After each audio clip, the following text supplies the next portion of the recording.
Bonjour mes amis, je suis content de vous retrouver dans cette deuxième vidéo consacrée toujours au livre d'Alan Kerr, La méthode simple pour en finir avec la cigarette. Voilà, toujours le même bouquin. Donc là, on passe aujourd'hui au chapitre numéro 1.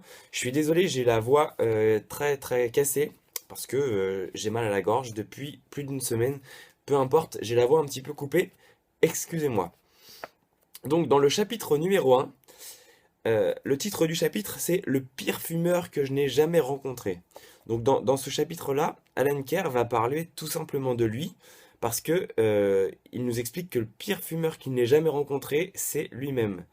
Ça a été un très très gros fumeur. Et le chapitre numéro 1, il commence comme ça. Il dit que Alan Kerr n'a pas grand-chose pour justifier de ses compétences. Il est ni médecin, ni psychiatre, voilà. Mais par contre, il justifie juste d'une expérience, si on peut parler d'une expérience, mais il justifie de 33 années de sa vie en tant que fumeur invétéré. Il dit que ça a été un très très gros fumeur pendant ces 33 années. Donc en gros, il a jamais rencontré un aussi gros fumeur que lui, c'est ce qu'il nous explique. Et il dit qu'il a fait une douzaine de tentatives pour arrêter de fumer. Ces tentatives se sont toujours soldées par des échecs. Le plus long arrêt qu'il ait réussi à faire, c'est pendant 6 mois. Et durant ces 6 mois d'arrêt, il était totalement surexcité, tout le temps à la recherche d'une bouffée de fumée. Il se rapprochait tout le temps des fumeurs, il essayait tout le temps de sortir avec eux, et puis de respirer, d'inhaler un peu de fumée, voilà. Pour vous dire dans quel état d'esprit il était. Pour la plupart des fumeurs, Alan Kerr nous dit, quand on leur parle de santé, il y a comme une, une façon de mettre de beauté en touche. Euh, les fumeurs répondent souvent quand on leur parle de la santé. Voilà, on a le temps, moi je ne fume que 5, 10, 15, 20 cigarettes, quand d'autres fument 3 paquets par jour. Donc ça va, etc. Les problèmes de santé, c'est pour les autres. Voilà. Tout ça, lui, Alan Kerr, il était vraiment beaucoup plus terre à terre avec ça. Il en était à un point, si vous voulez, dans la cigarette, où il fumait entre 3 et 5 paquets par jour, donc c'était énorme. 5 paquets pour les pires jours, et jamais en dessous de 3 paquets de cigarettes dans les dernières années de cigarettes, vous voyez? Donc vraiment un très très gros fumeur, donc lui, il n'était pas du tout dans, dans le fait de mettre ça de côté. Il savait que la cigarette le tuait chaque jour. Il savait que la cigarette le tuait parce qu'il avait des maux de tête permanents. Il avait des palpitations également. Ça tapait dans les tempes. Il dit que sa plus grande peur, c'est de faire une hémorragie cérébrale. Bref, tout ça pour vous dire qu'il en est à un point où il est totalement conscient que chaque jour, ça le tue un peu plus. Ok?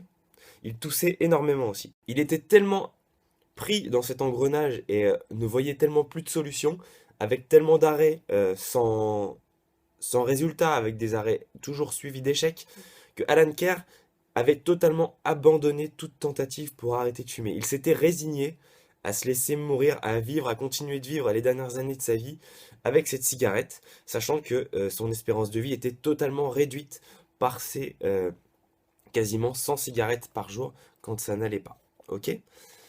Il dit que pour certains fumeurs, l'illusion d'aimer la cigarette est très présente. D'aimer le goût ou d'aimer l'odeur de la cigarette, pour certains fumeurs, pardon, c'est une chose qui est véritable, dont certains de ces fumeurs pensent être la réalité. Pour ma part, par exemple, j'ai jamais aimé jamais aimé le goût de la cigarette, mais j'ai aimé l'odeur de la cigarette. Quand même mon père allumait une cigarette quand j'étais jeune, j'aimais beaucoup la première taf que mon père recrachait. Voilà, je me rappelle que cette odeur m'était agréable. Encore aujourd'hui, je trouve cette odeur pas désagréable, en toute honnêteté, même si je n'ai aucune dépendance. Ok?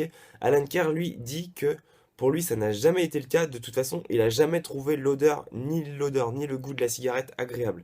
Ça a toujours été quelque chose qu'il n'aimait pas. Il n'a jamais aimé fumer, et pourtant, il ne se voyait pas vivre sans la cigarette. Il ne pouvait pas vivre sans ces temps de cigarettes par jour. Ok? Pour autant, il n'aimait pas le goût, il n'aimait pas l'odeur. Par contre, il dit que lui, ça lui procurait une sensation d'être en confiance avec lui-même. Il avait plus de courage, c'est ce qu'il disait. Il pensait que ça l'aidait à se détendre. Voilà, il avait quand même tous ces ancrages, en fait, toutes ces idées reçues qu'ont les fumeurs. Lui, les avait quand même. Ok? Ensuite, sa femme un jour l'envoie chez un hypnothérapeute. Alors il nous dit qu'il avait tous les préjugés sur l'hypnothérapie, sur l'hypnose, et il dit que il avait beaucoup des défauts des fumeurs, mais par contre, oui, s'il y avait un des défauts qu'il n'avait pas, c'est que lui, il était vraiment pas dénué de volonté. Il avait une très grande volonté. Alan Kerr dit que pour lui, l'hypnose, ce fut une perte de temps. Je cite ces mots. Le traitement fut une perte de temps. D'accord? Il dit que le praticien essaya toute une panoplie de choses, etc.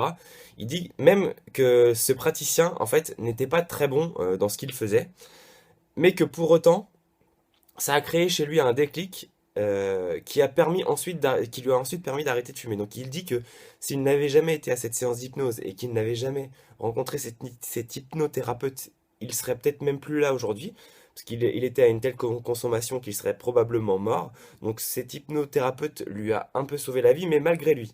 C'est pas grâce à cette séance d'hypnose qu'il a c'est pas cette séance d'hypnose, si vous voulez, qui lui a permis d'arrêter de fumer, mais ça a été un élément déclencheur, ça a été un déclic créé aux dépens de cet hypnothérapeute, d'accord?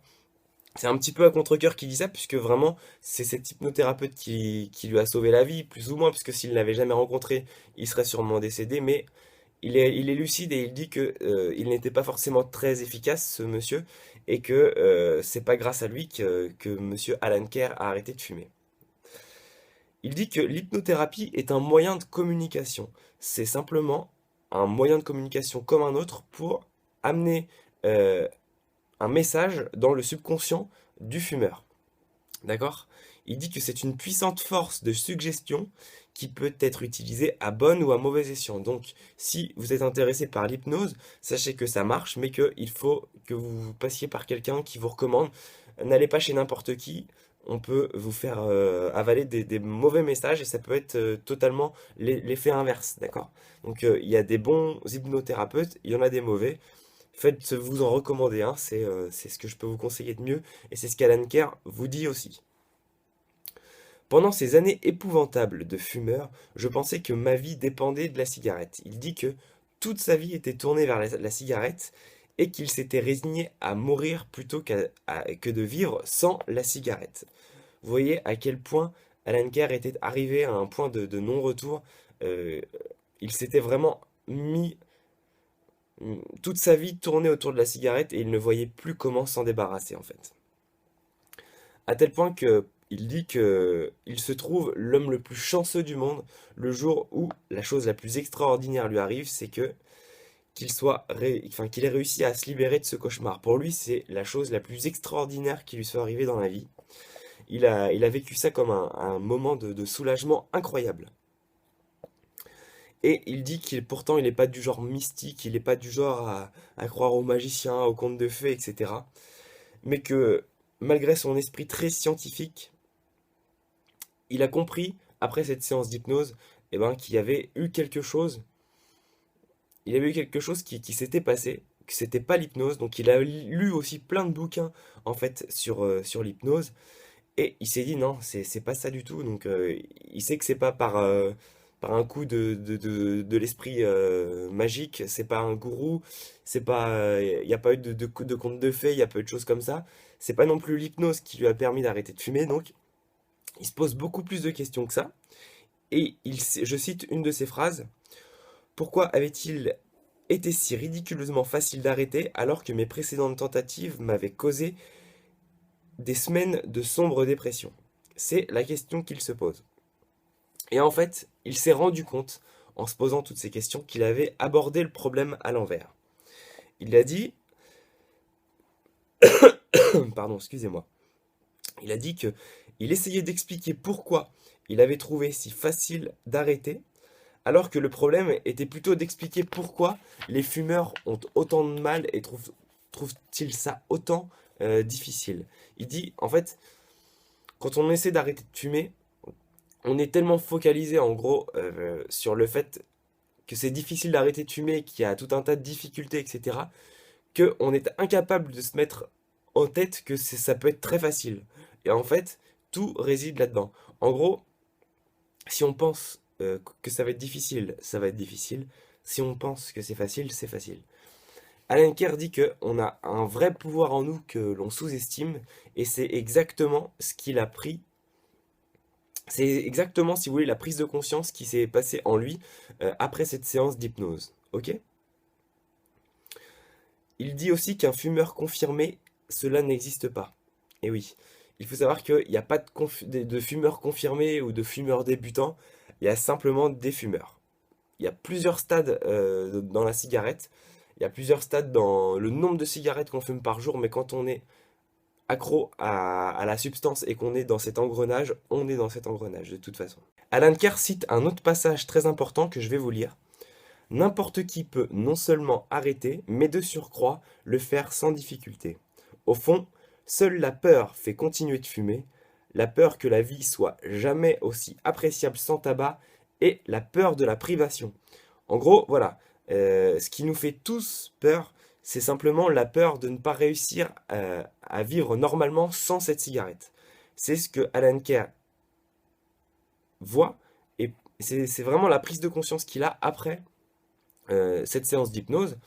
Et c'est vraiment pas la séance d'hypnose qui lui fait penser à ça, mais il chemine tout seul en fait, et par toutes ces années de cigarettes, il en vient à comprendre ça.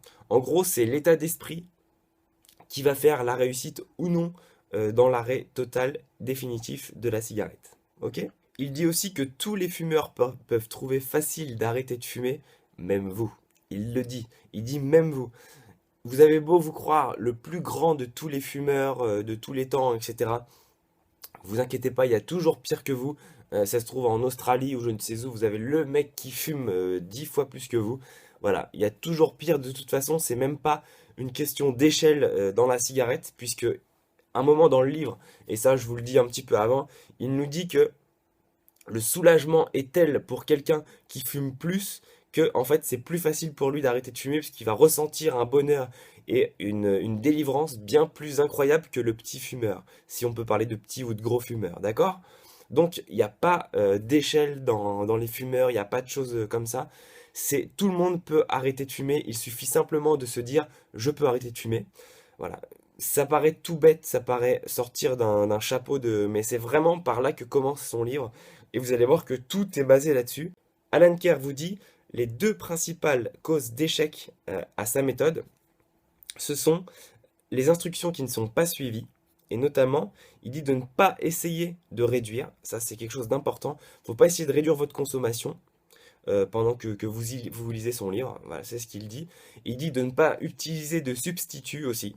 Alors il dit que, ok, ça marche peut-être pour certains, les substituts et tout, mais que ça ne fait que... c'est qu'un leurre en fait. La vraie cause, pour réussir vraiment à arrêter de fumer, ça sert à rien de passer par des substituts, des choses comme ça, puisque ça ne combat pas la vraie cause, on ne va pas au cœur du problème.